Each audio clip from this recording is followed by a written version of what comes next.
మందిరానికి ఆవరణ ఏర్పాటు చేయమని దేవునికి స్తోత్రములు. మనం చదువుకునే వాక్యం నిర్గమకాండం 27 అధ్యాయం 9-19 వరకు. మరియు నీవు మందిరంకి ఆవరణ ఏర్పరచవలెను.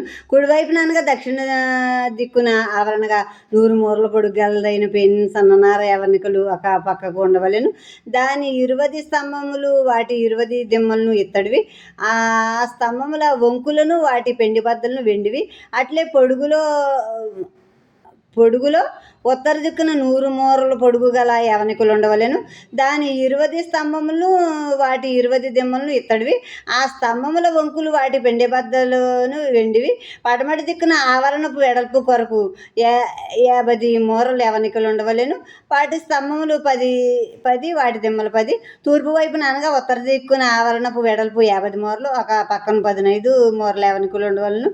వాటి స్తంభములు 3 వాటి దిమ్మలు 3. రెండవ పక్కన 15 మూరల యవనికలు ఉండవలెను. వాటి స్తంభములు 3 వాటి దిమ్మలు 3. ఆవరణపు ద్వారమునకు నీల ధూమ్ర రక్తవర్ణములు గల 20 మూరల తెర ఉండవలెను. అవి పెన్ సన్ననారతో చిత్రకారుని పనిగా ఉండవలెను. వాటి స్తంభములు 4 వాటి దిమ్మలు 4. ఆవరణము చుట్టూ ఉన్న స్తంభములన్నీ అన్ని వెండి పెండి బద్దలు కలవి. వాటి వంకులు వెండివి, వాటి దిమ్మలు ఇత్తడివి. ఆవరణపు పొడుగు 100 మూరలు, దాని వెడల్పు 50 మూరలు, దాని ఎత్తు 5 మూరలు. అవి పేనిన సన్ననారవి, వాటి దిమ్మలు ఇత్తడివి. మందిర సంబంధమైన సేవోపకరణములన్నీ మేకులన్నీ ఆవరణపు మేకులన్నీ ఇత్తడివై ఉండవలెను.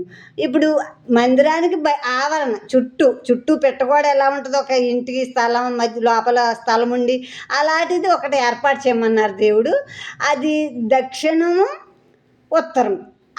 దక్షిణము 100 మూరలు, ఉత్తరం 100 మూరలు, తూర్పు 50 మూరలు, పడమట 50 మూరలు. ఆ కొలత చుట్టూ పెట్టే ఆవరణ కొలత, ఆవరణకి పెట్టమన్న తెరలు చేయమన్నారు. ఇప్పుడు వాటికి చేయవలసినవి ఏమో దిమ్మలేమో ఇత్తడివి, పైన పెండి బద్దలు, ఆ స్తంభాలకు పెండి బద్దలు వెండివి చేయమన్నారు. చేయమని ఆవరణం అలా చేయమన్నారు దేవుడు. ఆమె